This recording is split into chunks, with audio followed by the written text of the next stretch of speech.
바닷바람이 거세게 부는 외딴 화강암 바위 위. 메인 해안에서 약 6마일 떨어진 곳에서 한 젊은 과학자가 다른 생물학자들까지 그의 판단력을 의심하게 만들 만한 일을 했다. 그는 황량한 바위 위에 수십 개의 나무로 만든 새 모형을 놓아둔 뒤 조용히 자리를 떠났다. 이곳에는 바다오리 한 마리도 살고 있지 않았다. 실제로 이 섬에서 바다오리는 거의 100년 동안 사라진 상태였다. 그는 생명이 없는 나무 조각으로 만들어진 속임수가 한 세기의 상실을 되돌릴 수 있다고 믿는 도박을 한 것이다.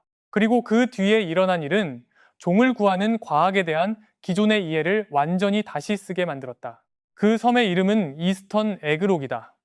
크기는 매우 작아서 약 7에이커에 불과하며 머스콩거스만 한가운데 홀로 떠있는 낮은 바위 언덕과 염생식물로 덮인 땅이다. 멀리서 보면 이곳은 거의 아무것도 없는 것처럼 보이며 바다와 하늘 사이에 떠있는 흐릿한 회색 얼룩에 불과하다. 이곳의 바람은 거의 멈추지 않는다. 파도는 화강암 바위를 때리며 천천히 하얀 물보라를 터뜨리고 공기에는 넓은 바다 특유의 차갑고 광물 같은 냄새가 스며 있다. 1년 대부분의 시간 동안 이 섬에 발을 디디는 것은 인간이 아니라 새들 뿐이다. 그리고 거의 한 세기 동안은 그 새들마저도 사라져 있었다. 왜 한 성인이 오랜 시간 동안 야생동물을 나무 조각으로 속이는데 자신의 인생을 걸었는지 이해하려면 이 해안이 완전히 다른 소리로 가득했던 시대로 거슬러 올라가야 한다. 200년 전 메인만의 바위섬들은 생명으로 가득 차 있었다. 매년 봄이 되면 수천 마리의 퍼핀이 찾아왔다. 퍼핀은 비둘기 정도 크기의 작은 바다새지만 매우 독특한 존재로 흑백의 몸에 선명한 주황색, 노란색, 그리고 회청색 줄무늬로 장식된 삼각형 부리를 가진다. 사람들은 이들을 바다 앵무새 혹은 바다의 광대라고 부르기도 한다. 이들은 대부분의 삶을 먼 바다에서 보내며 파도 위를 타고 이동하고 물속 30m 이상 깊이로 잠수해 작은 물고기를 사냥한다. 그들은 단 하나의 이유 때문에만 육지로 돌아온다. 바로 자신이 태어난 섬에서 새끼를 키우기 위해서다. 그 하나의 본능, 고향으로 되돌아가려는 보이지 않는 끌림이 이 모든 이야기의 핵심을 관통하는 실이다. 이 점을 기억해야 한다. 이후 벌어지는 모든 일들이 가능해진 이유이기 때문이다. 수천 년 동안 이 본능은 바다새가 완벽하게 생존할 수 있게 해주었다.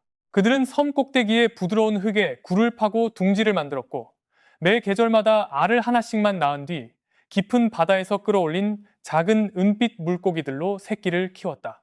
하지만 인간이 점점 더 많이 등장하면서 마지막 빙하기 이후 이어져 온 질서는 믿기 힘든 속도로 무너졌다.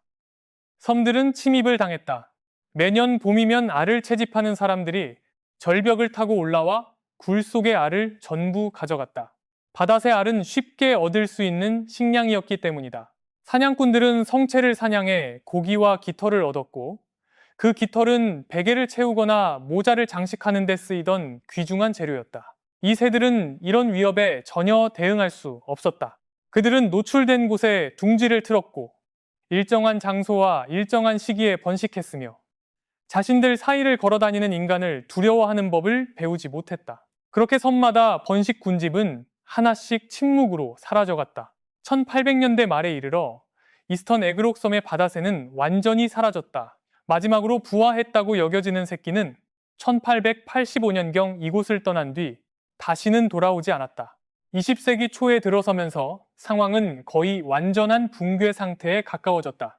메인 해안 전체는 한때 수만 마리의 바다새가 번식하던 곳이었지만 이 종은 이제 메티니커스록이라 불리는 외딴 피난처 하나에만 간신히 생존을 의지하고 있었다. 일부 기록에 따르면 당시 주 전체에 남은 개체는 단 2마리에 불과했다고 한다. 한때 만년 동안 이 해안선을 형성해온 종이 인간의 몇 세대 만에 거의 모든 지역에서 지워져 버린 것이다. 그리고 여기서 가장 잔혹한 부분이 드러난다. 바다새는 자신이 태어난 정확한 섬으로만 돌아오기 때문에 텅 빈 섬은 영원히 텅 빈 채로 남는다. 바다 위에 있는 새들에게 이스턴 에그록은 더 이상 기억 속에 존재하지 않는다. 그들에게 그곳은 존재하지 않는 장소와 같다. 자연은 스스로만 두고 놓아두면 이들을 다시 불러올 어떤 장치도 가지고 있지 않다. 수십 년 동안 이 사실은 그저 당연한 진실처럼 받아들여졌다. 바다새는 사라졌고 그 사라짐은 영원할 것이라고 여겨졌다. 하지만 1969년 여름 젊은 조류학 강사가 호그 아일랜드라는 곳에 도착했다. 그곳은 해안에서 약 8마일 떨어진 곳으로 오디본 여름 캠프에서 강의를 하기 위해서였다. 그의 이름은 스티븐 크레스였다. 어느 조용한 오후, 그는 메인 지역의 새들에 관한 책을 읽고 있다가 우연히 이미 사라져버린 개체군들의 역사를 접하게 되었다. 그는 한때 바다새가 번성했던 섬들에 대한 기록과 자신이 앉아있던 곳에서 보트로 잠시만 가면 닿는 이스턴 에그록에 대한 이야기를 읽었다. 그 상실의 목록은 그의 머릿속에 깊이 박혀 쉽게 사라지지 않았다. 그는 당시 야생동물 과학계에서 거의 아무도 던지지 않던 질문을 스스로에게 던지기 시작했다. 새들이 떠난 이유는 섬이 더 이상 살 수 없는 곳이 되었기 때문이 아니라 인간에 의해 사라졌기 때문이다. 서식지는 여전히 남아 있었고 마치 누군가를 기다리는 듯했다. 그렇다면 왜 다시 데려올 수 없는가? 지금 보면 당연해 보이는 질문이지만 1969년 당시에는 거의 이단에 가까운 생각이었다. 당시 자연주의자들 사이에 지배적인 믿음은 인간이 개입하지 말아야 하며 자연은 이미 충분히 훼손되었으니 스스로 흘러가게 두어야 한다는 것이었다. 능동적 복원, 즉 야생개체군을 처음부터 의도적으로 되살리는 일은 변방의 아이디어에 불과했다. 바다새 군집을 옮겨 성공적으로 정착시킨 사례는 단 한 번도 없었다. 지침도 없었고 표준화된 기술도 없었으며 그것이 가능하다는 증거조차 존재하지 않았다. 크레스는 직접 그것을 확인하기로 결심했다. 그의 계획은 말로는 놀라울 정도로 단순했지만 실행은 극도로 어려웠다. 바다새가 태어난 섬으로 돌아온다면 그는 새로운 세대의 바다새에게 새로운 탄생지를 만들어주겠다는 것이었다. 그는 번성하고 있는 군집에서 어린 새들을 데려와 이스턴 에그록에서 손으로 직접 키우고 바다로 날아갈 수 있을 만큼 자랄 때까지 돌본 뒤 기다리기로 했다.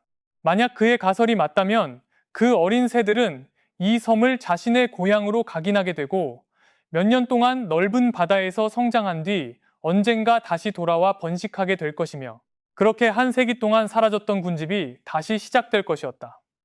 1973년 그는 계획을 실제 행동으로 옮기기 시작했다. 그는 소규모 팀과 함께 북아메리카에서 가장 큰 바다새 군집 중 하나인 뉴펀들랜드의 그레이트 아일랜드로 향했고 조심스럽게 굴속 깊이 손을 넣어 새끼 6마리를 꺼냈다.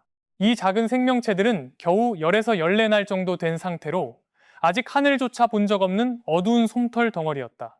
연구팀은 이들을 풀로 안을 덧댄 통에 담아 메인으로 옮겼고 수백 마일에 걸친 바다와 해안을 지나며 이 연약한 생명을 조심스럽게 지켜냈다. 그 다음부터는 꾸준하지만 전혀 화려하지 않은 작업이 이어졌다. 그들은 이스턴 에그록 섬의 흙 위에 인공굴을 파서 만들었고 바다새 부모가 만드는 둥지를 흉내낸 잔디로 덮인 구덩이를 준비했다. 그리고 각각의 새끼를 하나씩 따로 굴에 넣은 뒤 매일 그들의 부모가 되어 주었다. 섬 전체를 걸어다니며 비타민을 뿌린 작은 물고기들을 들고 다녔고 주마다 반복해서 한 마리씩 끊임없이 먹이를 먹였다. 머리 위를 맴돌며 쉬운 먹이를 노리는 갈매기들을 경계하면서 새끼들을 지켜냈다. 새끼들이 둥지를 떠날 만큼 자라기 직전 연구팀은 각 개체의 다리에 번호가 적힌 작은 금속링을 달았다. 언젠가 이들이 다시 돌아왔을 때 개체를 구별할 수 있도록 하기 위한 표식이었다. 그리고 가장 어려운 순간이 찾아왔다. 바로 놓아주는 일이었다. 8월의 어두운 밤, 어린 바다새들은 처음으로 굴을 빠져나와 달빛이 비치는 바위를 기어 올라가고 부서지는 파도 소리를 따라 움직이다가 절벽 끝에서 하나씩 검은 바다로 몸을 던져 대서양으로 헤엄쳐 나갔다. 그들을 길러낸 사람들은 그저 서서 그들이 사라지는 모습을 지켜볼 수밖에 없었고 다시는 이들 중 단 한 마리라도 볼 수 있을지 아무도 알 수 없었다. 그 불확실성은 단순한 걱정이 아니라 이 프로젝트 전체를 지배하는 고통이었다. 이 실험이 거의 견딜 수 없을 만큼 잔혹했던 이유는 바로 여기에 있었다. 어린 바다새는 번식지로 돌아오기까지 여러 해가 걸린다. 그들은 아직 미성숙한 상태로 광대한 바닷속으로 사라졌다가 성체가 된 뒤에야 다시 돌아온다. 그래서 이 모든 노력을 끝낸 뒤에도 연구팀은 기다릴 수밖에 없었고 자신들이 기른 새들이 아직 살아있는지조차 알 방법이 전혀 없었다. 여름이 지나고 또 다른 여름이 오면서 크레스와 그의 팀은 계속해서 뉴펀들랜드에서 더 많은 새끼들을 데려와 키웠다. 세월이 흐르면서 그들은 직접 수백 마리의 새끼를 길러냈고 총 900마리가 넘는 개체를 키워냈다. 그리고 여름이 지나고 또 다른 여름이 이어지는 동안 그들은 이스턴 에그록 위 하늘을 계속 바라보았지만 땅에 내려앉는 새는 단 한 마리도 보이지 않았다. 의심은 점점 더 무거운 감각으로 굳어져 갔다. 많은 비판자들은 이 프로젝트가 실패했다고 말했다. 캐나다 야생동물 서비스는 새끼를 가져가도록 허가했던 기관이었지만 이 모든 노력이 실제로 효과가 있는지 공개적으로 의문을 제기했다. 수년이 흘렀지만 엄청난 노력이 투입된 것에 비해 거의 아무런 성과도 보이지 않았다. 가끔 익숙한 바다새 몇 마리가 섬 위를 스쳐 지나갈 때가 있었고 거의 유혹에 가까울 만큼 가까운 거리였지만 그들은 결코 착륙하지 않았다. 그들은 이미 안정된 다른 바위 군집으로 계속 흘러갔고 그곳에는 이미 수많은 동족들이 있었다. 이스턴 에그록은 아무리 정성껏 준비되어 있어도 그들을 끌어들이지 못했다. 그리고 바로 그것이 결국 전체 문제를 풀 열쇠가 되었다. 크레스는 계속해서 스스로에게 물었다. 왜 바다새가 자신이 자라난 완벽한 섬을 그대로 지나쳐 다른 곳의 군중 속으로 들어가는 것일까? 시간이 지나면서 답이 드러나기 시작했다. 바다새는 매우 사회적인 동물이었다. 그들은 밀집되고 시끄럽고 혼잡한 군집에서 살아간다. 바다새에게 동족의 존재는 단순한 동료가 아니라 정보였다. 그것은 이곳이 안전하고 먹이가 있으며 바다새가 성공적으로 살아갈 수 있는 장소라는 신호였다. 반대로 텅 빈 섬은 아무리 조건이 좋아도 완전히 다른 메시지를 보냈다. 침묵은 위험을 의미했다. 침묵은 멀리하라는 신호였다. 새들은 고향으로 돌아가기를 거부한 것이 아니라 버려진 듯한 바위에 정착하기를 거부한 것이었다. 섬이 부족했던 것은 서식 환경이 아니라 실제로 존재하는 군집의 흔적이었다. 그래서 크레스는 그것을 만들어내기로 결정했다. 그는 환상으로 이루어진 군집을 만들고자 했다. 영감은 뜻밖의 곳에서 나왔다. 아이슬란드의 사냥꾼들은 오래전부터 나무로 조각한 바다새 모형을 사용해 실제 새를 사정거리 안으로 유인해왔다. 크레스는 그 방법을 완전히 반대로 뒤집었다. 새를 죽이기 위한 것이 아니라 새를 집으로 불러들이기 위한 것이었다. 그는 도널 오브라이언이라는 장인에게 의뢰해 수십 개의 가짜 새를 만들게 했다. 이들은 손으로 조각되고 색까지 정교하게 칠해져 실제와 구별이 거의 불가능한 형태였다. 일부는 바위 위에 세워져 마치 경계를 서는 듯한 자세로 고정되었다. 더 정교한 모형들은 물 위에 설치되어 조류에 따라 흔들리도록 만들어져 실제로 파도 위를 떠다니는 바다새처럼 보였다. 그는 이것들을 섬 전체와 해안선에 퍼뜨렸고 그 결과 바론록은 하늘에서 보면 살아있는 군집처럼 보이게 되었다. 그 다음 그는 환상을 더 깊게 만들었다. 그는 모형들 사이에 거울이 들어있는 상자를 설치해 호기심 많은 새가 가까이 오면 자신의 모습이 여러 번 반사되어 더 많은 바다새가 있는 것처럼 보이게 했다. 그리고 소리도 추가했다. 그는 섬 전역에서 녹음된 소리를 재생했는데 그 안에는 제비갈매기 울음소리도 포함되어 있었다. 제비갈매기는 바다새 새끼를 노리는 갈매기를 쫓아내는 사나운 작은 새이기 때문이다. 바다새의 입장에서 제비갈매기 군집의 소음은 곧 보호를 의미했다. 100년 동안 침묵하던 섬은 이제 나무새와 거울 속 반사된 새들, 그리고 존재하지 않는 군집의 녹음된 소리로 가득 차 있었다. 본질적으로 그는 정교하고도 아름다운 거짓을 만들어낸 셈이었다.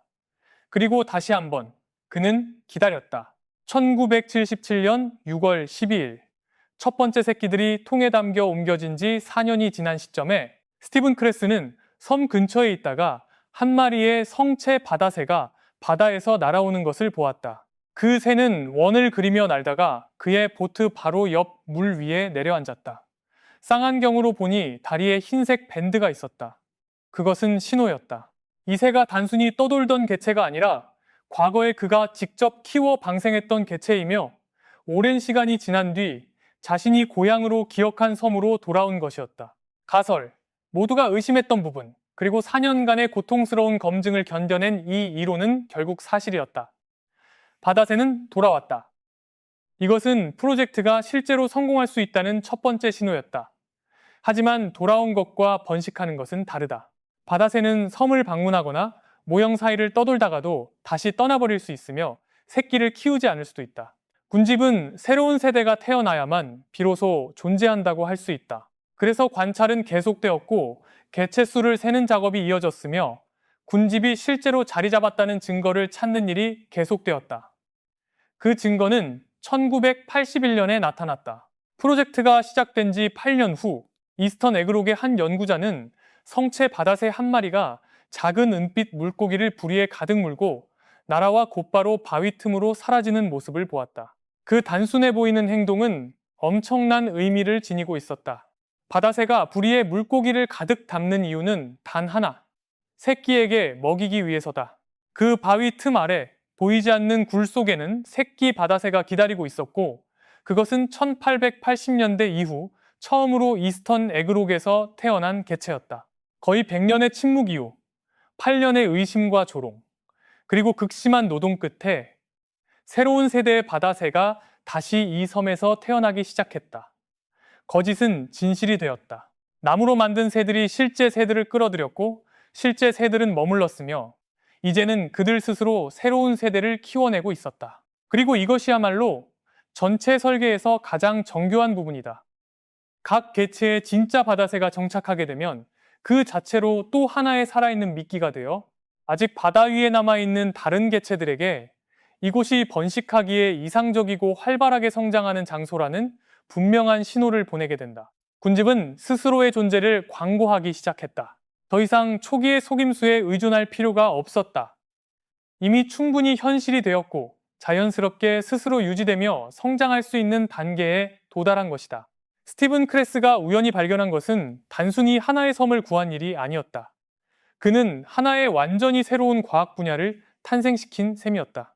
모형, 거울, 녹음된 소리를 이용해 조류를 역사적 서식지로 다시 유도하는 방법은 이후 사회적 유인이라고 불리게 되었다. 그리고 이는 바다새 보존 역사에서 가장 강력한 도구 중 하나가 되었다. 이스턴 에그록에서 그 효과가 입증된 이후 같은 방법은 버려진 다른 여러 섬들에도 적용되었다. 크레스는 메인 해안에서 약 21마일 떨어진 실 아일랜드로 향했다. 이곳은 한때 메인 지역에서 가장 큰 바다새 군집이 존재하던 곳이었고 시간이 지나면서 다시 활기를 되찾기 시작했다. 오늘날 실 아일랜드에는 수백 쌍의 번식 개체가 존재한다. 메인 해안 전역에서도 한때 겨우 몇 마리만 남아 절망적 상태였던 종이 이제는 여러 섬에 걸쳐 1000개가 넘는 번식쌍으로 증가했다. 하지만 이야기는 메인에만 머물지 않았다. 크레스가 한 작은 바위섬에서 시작한 기술은 전 세계 500곳이 넘는 지역에서 활용되었고 지구상 바다새 중의 약 3분의 1을 보호하는 데 기여했다. 나무 모형과 확성기는 지구상에서 가장 희귀한 조류를 구하는 데 사용되었다. 중국 쥐제비 갈매기를 되살리는 데도 도움이 되었는데 이 종은 수십 년 동안 사실상 멸종된 것으로 여겨지다가 일부 개체가 다시 발견될 정도로 희귀했다.